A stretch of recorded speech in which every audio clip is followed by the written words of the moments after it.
Well, hello again, boys and girls. Thank you for coming back. And we've got to chapter 4, haven't we? In the Mr. Mousey Beyond the Silver Sea adventure. So, if you remember, whenever we finished off, Mr. Rabbit and Mr. Mousey have set out. And Mr. Rabbit's hoping it's not going to be too long. But on the way, they've met Sammy Squirrel and also they've called in to see Mr. Owl, who seems to know that they were on a journey. So let's see what happens. This is chapter 4, The Oak. So, would you like to know what I make of it all? Owl said after Mr. Mousey had told as much as he knew about the book and their plans so far. Now, Owl's advice was generally regarded as just about the best you could get, and so Mr. Mousey was pleased that he was prepared to offer some. Taking their nods for a yes, Owl continued. Good on you, Mr. Mousey. Bravo, Mr. Rabbit, is what I say, he said. One thing, though. What's that? Inquired Mr. Mousey. Where is the book now? I left it in my house, said the mouse. I think that what you've got there is more than just a cry for help. I believe that, among other things, it may well be a map. And if so, it might have been better if you had brought it with you. Funny you say that. I did consider packing it, but it just seemed too big to haul over half the country, and in the end, I stored it away, said Mr. Mousey. It's not a map anyway, chirped up Mr. Rabbit. That much is obvious. How are you so sure? Asked the Owl, peering over his half-rimmed glasses. Maps fold. This was a book. I just know these kind of things. Owl simply nodded before finally saying, well, perhaps for this stage of the journey you have direction enough. He paused and then added, and you neither of you need me to tell you that an adventure like this, once begun, is best finished at its end. Mr. Rabbit rather imagined the wise old bird to be looking more at him when he said this and thought it an odd thing to say, but Owl often said odd things like this, so he just nodded along with Mr. Mousey. Mr. Mousey thanked Owl for his kindness and advice and gave Mr. Rabbit a kick under the table. Ow! What was that for? Oh, sorry. Did I make you forget you were about to thank Owl? Hinted the wee mouse. Thanked Owl? Was I? Suddenly he caught on. Oh yes, I was! Thanks for the lunch, Owl. It was delicious. My pleasure, responded the Owl. Any time at all. Mr. Mousey just managed to get another kick in as Mr. Rabbit opened his mouth to reply. He correctly guessed that the rabbit was about to take up the offer there and then. Well, Mr. Rabbit, we'd best get going. We've a fair bit of walking to do before tonight. Thanking him once again as they left, the two travellers bid Owl a farewell and made their way down the tree the way they'd come up. At the bottom, their packs were as they had left them, and after a bit of a struggle on Mr. Rabbit's part, they got buckled up and began walking. So, anyway, exactly where are we headed, anyway? Asked the rabbit, who was pretty much hoping one of them knew a way across the river, although he knew for a certain fact he wasn't that one. Well, if we continue north along the river and right out the other side of the woods, I'm hoping the river will dwindle enough for us to wade, or maybe even jump. Hoping? Is that hoping like in you don't actually know kind of hoping? Well, actually, Mr. Rabbit had a lot of confidence in Mr. Mousey. It was just that he had so little confidence in everything else, He liked to share it around. That's the way an adventure goes, laughed his pal. Fun, isn't it? Mr. Mousey was really beginning to get a taste for this.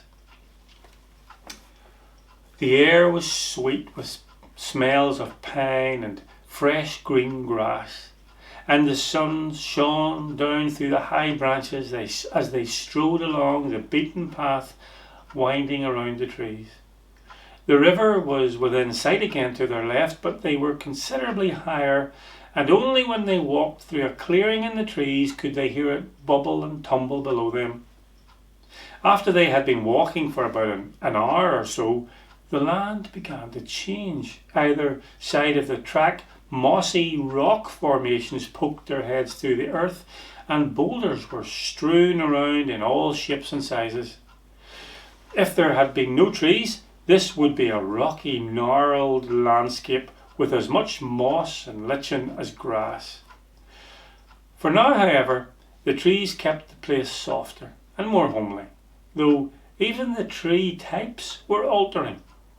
Where the woods were mainly oak, rowan and beech, plus a good selection of other broadleafs, birch was now the most common, with tall pines a close second.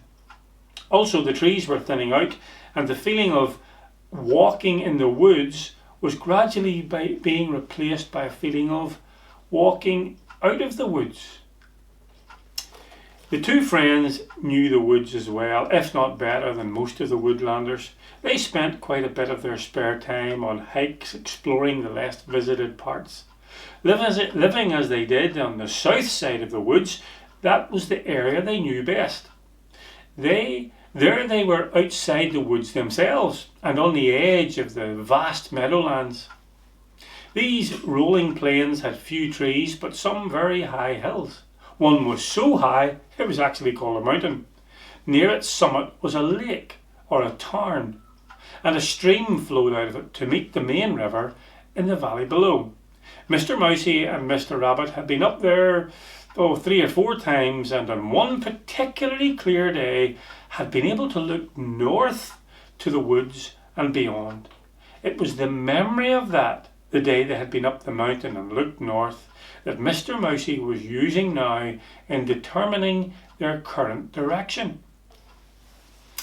Do you remember the spring we climbed the Tarn Mountain and were able to see for miles and miles? He asked. How could I ever forget? Grinned the rabbit. You spent your time practicing for the Olympic diving team. Well, what I remember, replied the mouse, was a big rabbit-sized foot accidentally tripping me up and sending me headfirst into the tarn. That's what I remember. Pouted Mr. Rabbit, pretending to be offended. How can you even think I would do such a thing? Well, because that big rabbit foot did exactly the same accident 3 more times until the owner of that foot, if you remember, had its own accident. The 2 animals stopped and looked at one another, both putting on very cross faces. Suddenly they burst out laughing. They slapped each other on their backs as they remembered what fun it had been tripping the other up or pushing each other into the water. The only thing I remember, though, was about my sandwiches, moaned Mr. Rabbit, and they had been my favourite. The mouse threw his head back as he laughed, with tears streaming down his nose and dripping off his whiskers. Carrot and parsnip, and you tried to pick the pieces out of the water and ended up with a magic sandwich. Well, let me tell you what had happened in this memory of theirs. When in the excitement Mr. Rabbits ended up in the water, they started floating off, with the rabbit splashing about trying to save them. As they had grabbed at the pieces of carrot, he somehow or other managed to capture a small goldfish. What it was doing in the tarn was anyone's guess. Back on dry land, Mr. Mousey had given him a piece of dry bread, and he had popped the carrot and parsnip slices in, ready to have a snack. He leapt backwards and almost over Mr. Mousey's head when the sandwich began hopping about on the grass. Ah! My sandwich trying to eat me!" he had cried out before his pal had managed to dive into the wayward lunch and discover the secret of the goldfish. Well, actually, Mr. Rabbit still had the goldfish. They had brought it down the mountain and popped it into a bowl in his house.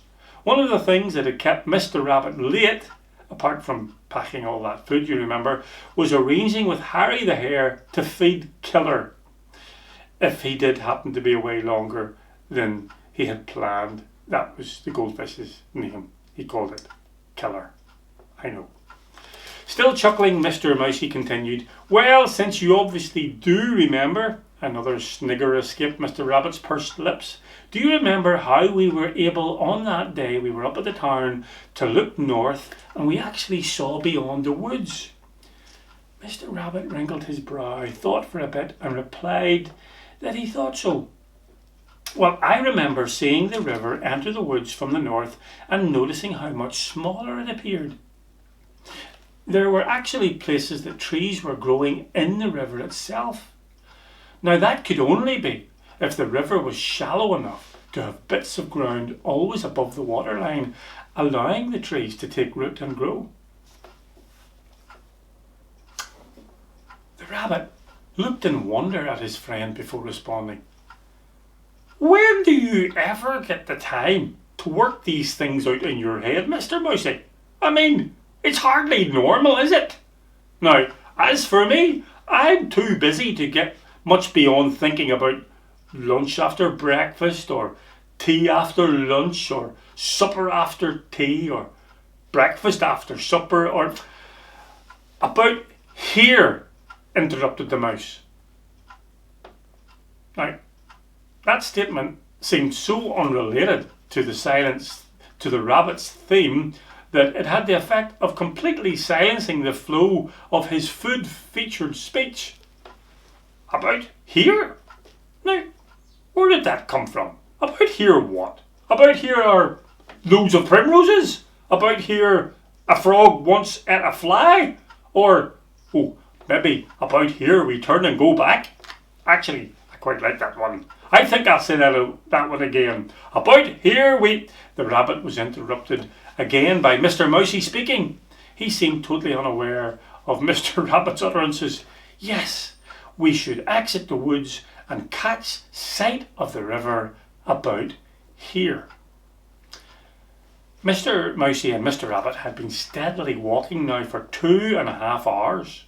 They were just turning a corner when the trees, sparse as they were, suddenly gave way to open heath, and to their left there was the river. Now, if Mr. Mousey had been hoping for the river to be much narrower here, which he was, then he was disappointed. The river was even wider than where it ran by their own homes. He was not in the least disappointed, however. Wider it certainly was, but as they approached it, it became very obvious that it was extremely shallow. The mouse had remembered well. When he had seen what he thought was a narrowing of the river from the mountain, he had sighted it from so far away it only appeared narrower. Where he had spied trees dotted about in the river, he was, however, spot on. Low, flat islands, little more than a foot above the river and no bigger than a double bed, crisscrossed the span of the east and west banks of the river. On some of these, sure enough, small shrubby willows and young rowans grew. In between, the river was shallow enough to show many stones peeking up through the water. The water flowing over the stones babbled and bubbled along in a noisy tumble. Even Mr. Rabbit could see they weren't going to have much bother crossing it at this point. Between the path and the river, the ground sloped down to a small dell filled with bluebells and bounded by rhododendrons. On any other occasion, it would have been a perfect place to set up a camp. Mr. Mousey, however, was eager to press on whilst several good hours of daylight remained. "Well, the sooner we get across, the sooner we can turn south again on the far bank and head for the old oak in our picture," cried the keen voice of a little mouse. "Oh, whoopee," replied the noticeably less keen voice of the rabbit. The crossing was uneventful. Mr. Mousey led the way, and he picked his way across the river, keeping to the shallowest parts and only crossing on one of the low islands. At no time did the water reach any higher than his waist. It was even lower, of course, on Mr. Rabbit. On the other side, the rabbit was the first to speak. "Well, we've done it. We are on the west bank, but I have a very important request." Request away, fellow adventurer," said Mr. Mousey in a mock dramatic voice. "Snack time," declared the rabbit, diving into his pack. Well, as it turned out, Mr. Rabbit's idea wasn't at all a bad one. Quite a hike still lay ahead, and far better to be walking with food in your belly than hungry and tired. They enjoyed a short break, Mr. Mousey chewing on a cheese and chive sandwich, and Mr. Rabbit just generally stuffing his face with whatever came out of his backpack first. The water from the river was fresh and sweet, tasting as good as any lemonade. When there was a lull in the rabbit's eating, Mr. Mousey suggested they pack up. After a longing look into his pack, Mr. Rabbit reluctantly agreed, and soon the two intrepid adventurers were once again on their way. Now, they were now more or less headed back the direction they had come, but this side, of course, on the other side of the river. Now, the landscape on this side of the river was markedly different from the east bank, where their own side was wooded and had a soft, homely feel to it. Here, everything just seemed harsher somehow. For a start, there were hardly any trees, and those that did occasionally appear were more weathered and stunted than their cousins on the other side. The grass was tussocky and awkward to walk on, and had not a rough trail of sorts appeared after a while, Mr. Mousey in particular would have found the going very tough indeed. They hadn't gone too far when they came across the path. It ran in a fairly straight direction, running south but veering away from the river on a gradual westerly direction. This had the effect of drawing them slowly uphill and further away from the river valley. After an hour of this, their surroundings were better described as a heath, relentlessly climbing higher and higher. "Funny just how different it is over here," spoke the mouse into the stillness of the lengthening afternoon. It was the first either had spoken since their snack, and it was odd how strange a voice sounded in the bleakness of the landscape. "Far too quiet," muttered the rabbit. "Not even a bird to listen to." Mr. Rabbit had hit the nail on the head. The countryside was quiet to the point of silence. Where at home the air was more or less always filled with the background sound of birdsong, here there wasn't a single call. "It is quiet right enough, Mr. Rabbit. So different to home in lots of ways. Even the grass seems more wiry and green. No, less green." Mr. Mousey and Mr. Rabbit had lived in peace all their lives in the security in and around the woods, without ever actually knowing that the woods themselves were not like anywhere else. For want of a better word, a kind of magic surrounded their little world. The world of men, for example, never came into the woods or the animals' domain across the river. Now, I don't really know how it worked, but somehow folk who just rambled near to the river didn't seem to notice the land on the other side. They would walk by having blurry thoughts, and even when recalling their walk later on that day, would leave out anything about a river or ever even seeing a wood on the far bank. Anyway, they walked on, making good headway, and after a time the moorland levelled out and began to drop. In a very short time the river disappeared behind them altogether, and for the first time in their lives it could neither be seen nor heard. The river was always a backdrop to their lives, and the feeling of it being far away and out of view was not a comforting one. The path they were on, as far as Mr. Mousey could make out, was going in the general direction he believed the old oak tree to be. And there being no reason to stop, he led on, Mr. Rabbit plodding behind. Mr. Rabbit was having a bit of a mental struggle at this time. You see, the weight of his still very large pack was giving him a hard time, and he was complaining to himself that it was far too heavy. "You dopey rabbit," he was saying to himself. "What the dickens were you thinking about bringing this monster bag? Why, I might as well be carrying an elephant on my back. At least I could push it off and tell it to jolly well walk on its own 2 legs. Or is that 4? He thought for a minute. "Mr. Mousey, how many legs has an elephant?" "A what?"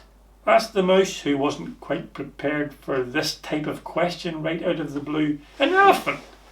How many legs has an elephant, not counting its trunk?"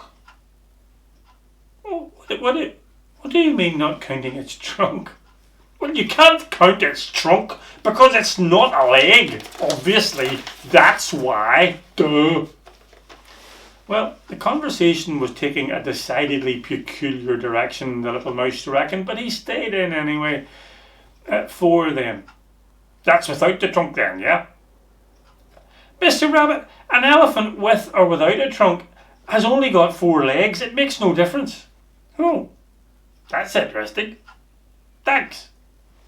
He carried on with his inward argument with himself, leaving Mr. Mousey to wonder at the workings of his friend's mind, and in the end putting it down to a rabbit thing. "Now, where was I?" the rabbit was pondering. "Oh yes, it could jolly well walk in its own 4 legs, that's what." He was feeling mildly angry, but could only find himself to blame, which wasn't entirely satisfactory. "So, why did you bring this 50-ton killer backpack then?" he questioned himself again. When he got to this point, his other argument came into play. It was a simple argument, concise and to the point. "Because food is heavy. That's why, rabbit," he would answer himself. Now that was an entirely reasonable argument and satisfied any lingering doubts he had about his own wisdom. This answer led him into trying to remember just exactly what food he had packed. Now this was not as easy as you might imagine. There was a formidable storehouse on his back. He satisfied himself with planning to eat the heaviest stuff next, and come to think of it, was Mr. Mousey planning a stop any time soon? He decided to ask. "Mr. Mousey, I was just wondering if you were hungry at all." His friend glanced back before replying. "Well, I think we must be getting close to the old oak by now, so if it's okay with you, maybe we should just push on and take a break when we arrive."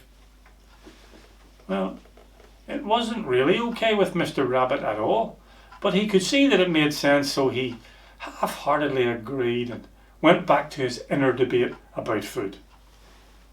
They had passed over a good few rolling hills here and there, and in different places here and there the odd little stream cascaded by, heading off to join some greater river somewhere, but none that the mouse or rabbit knew anything about. There were now a few gnarled trees scattered about, looking like the battered remains of some long lost forest. Here and there was beech and elm, but increasingly oak was appearing, which confirmed in the mouse's mind that they couldn't be far off their destination. Do you remember in the picture of us looking in the oak tree there was a rocky escarpment in the background? Asked Mr. Mousey. A rocky what? Put back the rabbit with a quizzical look. You know what, like a kind of rocky face of a hillside. Oh yes, now that you do say that, I do remember a rocky hill with a great big stone sitting on top, he suddenly recalled. He remembered thinking what a dreary place it had looked in the picture, never imagining he was ever going to be there in person. Oh, clever Mr. Rabbit, you're quite right, I'd forgotten all about the stone. He suddenly stopped speaking and instead pointed off in the direction of the western horizon. There, Mr. Rabbit, about a mile away. There's your stone. Can you imagine the feeling you'd have on seeing in reality something you've only ever seen in a dream or a vision? Suddenly realizing that what was mere fantasy has got the solid shape of fact. It was that weird spooky feeling that the both of them were experiencing as they both had proof that the book, which currently lay quite a few miles away in Mr. Mousey's house, showed in one of its pages the exact scene that lay before them. In the book, the stone-topped hillside lay in the background with the tree to the fore. As they approached the scene along the stony pathway, they were seeing the scene from the reverse direction. They were looking across to the hill, and behind and to the rear, a solitary oak stood its lonely ground. It seemed that the illustration was not merely a representation of the area. The artist must have painted the picture whilst here, in person. Everything was so exact. Further proof lay ahead as they approached. Running by the tree, a little stream, just as in the picture, wandered by. Within 10 minutes, they were there, standing by the tree, two friends side by side. Just one thing missing, really, commented the little mouse, breaking the silence. Only one? Asked Mr. Rabbit. I can think of quite a few, such as my bed, my supper, and my brains. This place gives me the creeps. It is quiet, admitted Mr. Mousey. But come on, aren't you just dying to find out what's in the tree? I hope not, exclaimed Mr. Rabbit. Look, there's the hollow. The mouse had advanced up to the trunk of the tree and had now discovered the opening in the rugged bark. Well, if you're just going to insist on sticking your head in there just to have it bitten off by some totally uncivilized creature, I may as well join you and give it a choice of menu. Mr. Rabbit followed his friend, and together they poked their heads into the split in the tree. "Typical!" exclaimed the rabbit. "We come all this way and there aren't even any electric lights on in here." Well, sure enough, it was pitch black, and although there was a strong sense of a fairly large void within the tree, there was absolutely nothing that could be seen. "And you needn't think," he continued, extracting his head, "that I'm about to risk my life and limb by crawling in there to have a feel about. Wild horses couldn't drag me in." Well, in the end, it didn't take wild horses, which was just as well, since there seemed to be an awful few of them about. Mr. Mousey had been going to take the plunge when it occurred to Mr. Rabbit that, left with the choice of poking about in a dark place that in all likelihood was going to be too small to harbour a dragon or something nasty like that, and being left outside, the option of being left outside of the tree on his own in a landscape that looked entirely big enough for such creatures, he decided, of those two options, to have a quick poke about inside the tree. It must also be said that the possibility of a half-chewed carrot lurking about was still floating about in the back of his mind. "Anything?" called Mr. Mousey from outside the tree as his partner fumbled about within.